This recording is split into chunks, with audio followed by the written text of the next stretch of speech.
fracture tests are going to be, there's only a couple that we really will use for determining if there's some sort of fracture going on.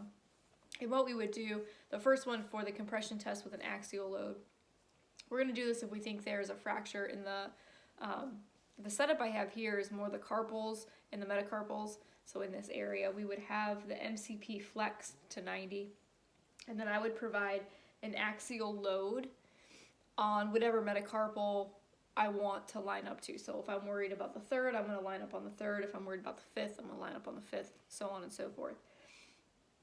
So we can do that. You can also provide a little bit of an axial load twisting going on there.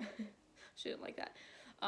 If we were to do the finger, same thing, right? We can hold, we're going to brace down at that MCP wherever we need to be. If we're worried about the proximal attachment, we're going to be here. We can press down and twist. If we're worried about the middle, we'll move up a little bit, right? We're trying to really isolate the bone that we think is fractured. When we're doing this, they're going to complain about pain in that area, which is going to make us think that there is some sort of fracture going on there. They may not even want you to do those tests either. If they're, they might not want you touching them as well. So in some instances, you're not going to need that test. The other one is going to be a percussion or a tap. And again, we're just going to identify the area that needs to be analyzed or assessed. So depending on what metacarpal, what carpal, what finger it is. But all you're simply going to do, you're going to have the fingers extended. Give me a high five.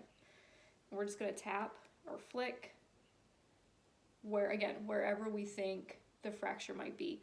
Again, that vibration is going to cause them pain, thinking that we have that fracture going on there. You could also use a tuning fork for any of those to help with getting a positive with the vibration for that.